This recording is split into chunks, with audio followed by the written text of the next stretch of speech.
Welcome to the 100th video of the after credits scene as we count down the top 10 Easter eggs in episode 4 of Moon Knight. There was a ton to sort through this episode and we're going to bounce around quite a bit to make sense of it all, so hit that subscribe button and let's get to it. Thanks for watching. Layla takes center stage as the episode begins, but not before a scarab-looking beetle flitters across the screen. Later, Harrow describes Layla's father as having a fuchsia scarf with scarab details. This coincides with the comic origin of the Scarlet Scarab mantle that Abdul Faul takes up, and which our current series seems to be setting up for Layla to take over. The show doubles down on this reference yet again by giving Psych Ward Layla a band-aid with a little red scarab imprinted on it. While we're at it, the writers and set designers had a blast with all the Easter eggs in the Psych Ward, and, like the very large pile of white eggs stacked in the background, we could take up all sorts of our spots with these eggs, but we're going to consider them throwbacks to previous episodes and drop them all right here. Everything from cupcakes from the truck in episode 1, the Rubik's Cube, goldfish, and postcards from Stephen's Flat, and even Crawley, the human statue, reading bingo numbers. Which brings us to the next egg, the bingo numbers themselves. The numbers Crawley calls out and the highlighted numbers on Layla and Mark's card correspond to a wide range of Moon Knight comic titles, covering everything from first appearances of Donna and Moon Knight to internal battles with different personalities. There's even one that features Mark confined to a wheelchair for the entire episode. We'll let you Google those on your own. Happy hunting! One more interesting piece of trivia here, the stack of books holding up the goldfish has 2 books with legible titles. One, the largest, reads S. Campanelli, Episode 6. My research doesn't bring up anything related here, but I'm going to be on the lookout in Episode 6 for sure. The second title is a book that makes a lot more sense, titled Black Pharaohs. This small group of pharaohs is unique among Egyptian culture in that they are leaders who rose up from an invading force that overtook Egypt in the 9th century BC.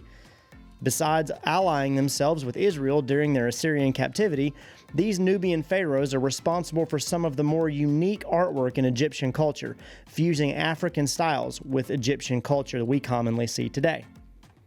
Jumping back to the real world for a moment, when Layla finally confronts Mark about the death of her father, we get even more details confirming the original Moon Knight origin from the comics.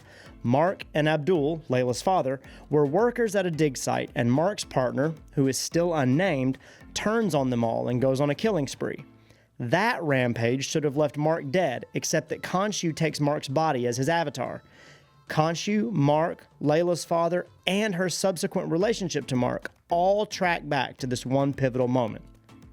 The gold axe Stephen finds in Alexander's sarcophagus is a replica of an ancient weapon given to Moon Knight in the comics by the priests of Khonshu and can be found in the comic run Moon Knight, Fist of Khonshu.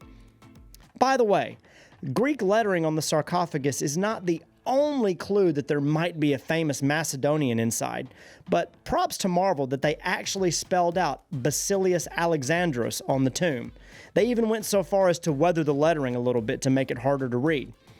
This is the only time my biblical Greek and Marvel knowledge might coincide, so humor me for a second.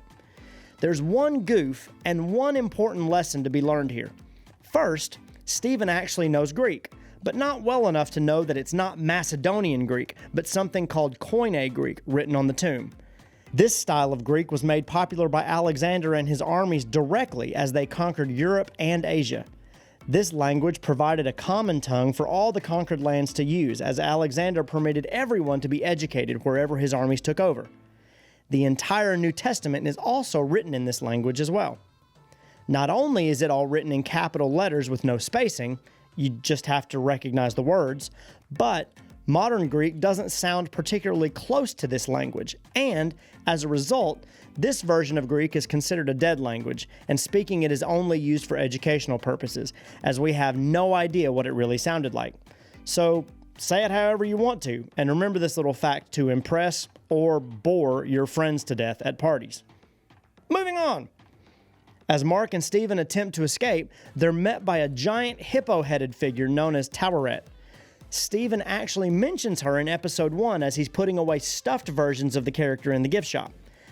This Egyptian god is known for her fierce protection of women and children, as well as a guard for the underworld of the dead. This portion of the story may lend some clues as to what happens in future episodes, and is also our next egg. When Mark first escapes from Harrow's office, he turns a corner in the hallway, and it disorients slightly. If you play it back and listen closely, you can hear the creaking of a boat.